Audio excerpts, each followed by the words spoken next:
Alors, aujourd'hui, je crois que ce qu'il faut retenir en définitive, parce qu'il y a beaucoup d'Africains qui sont en train de dire que la Côte d'Ivoire est un pays souverain. Si la Côte d'Ivoire était un pays souverain, euh, la France n'allait pas s'engager dans cette bataille de cette façon, surtout pas.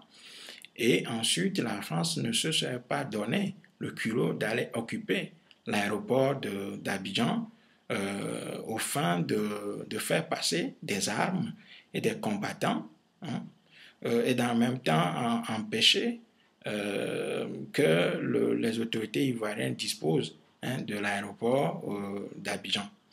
Et donc, si des gens considèrent que ce qui se passe aujourd'hui en Côte d'Ivoire était le signe euh, d'une indépendance en Afrique, eh bien, euh, on peut attendre le pire, on peut attendre le pire pour le peuple noir. Parce que lorsqu'un pays se fait agresser de cette façon et que des gens trouvent que ce n'est pas la colonisation qui continue, eh bien, cela veut dire simplement que les Noirs ou les Africains sont dans un coma total.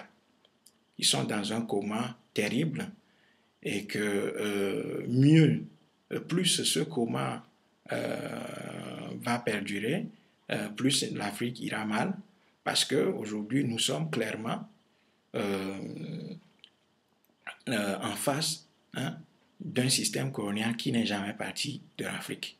La France n'est jamais partie de l'Afrique et la France opère, hein, par la colonisation comme elle le faisait il y a 150 ans. Voilà la réalité. Voilà la réalité. Et la France s'oppose à la construction d'États viables en Afrique parce qu'elle sait qu'une fois qu'il y aura des États viables en Afrique, elle sera en difficulté parce qu'il y aura des institutions, il y aura un peuple, hein, qui va demander des comptes à ses dirigeants, etc., hein, qui n'accepterait pas ce type d'immixtion. Et donc, la France fait tout pour s'opposer à la construction des États dans les territoires africains. Donc, ce qui se passe aujourd'hui, clairement, est le signe même que les indépendances des pays africains sont des fictions et qu'aujourd'hui, il va falloir que les Africains déploient toute une montagne d'énergie, hein, pour pouvoir s'engager dans la reconquête, dans la conquête de l'indépendance de l'Afrique. Si nous ne possédons pas notre espace, si nous ne sommes pas indépendants dans nos pays, si nous ne sommes pas capables de décider des orientations politiques, économiques, sociales, hein, et culturelles dans notre espace, nous ne serons jamais capables de résoudre nos problèmes. Parce que l'État colonial africain fonctionne en direction de en direction de la métropole. Tout ce que cet État colonial produit va à la métropole.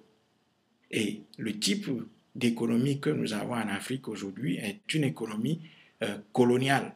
Coloniale tout simplement parce que nous produisons du café, du cacao, de l'or, des produits, de la matière première, hein, qui est donnée à la métropole, c'est-à-dire au nord d'une manière générale, contre les produits finis.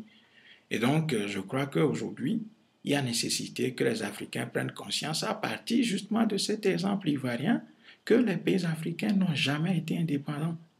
Voilà.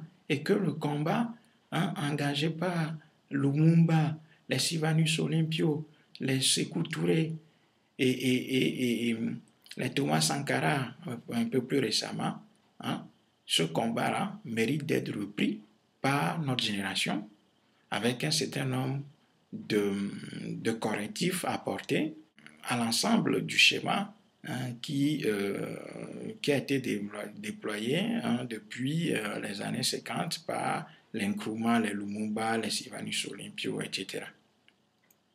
Et donc, je crois que si les Africains pensent que ce qui se passe aujourd'hui en Côte d'Ivoire n'est pas la manifestation d'une colonisation, de la colonisation, du néocolonialisme, c'est comme on veut,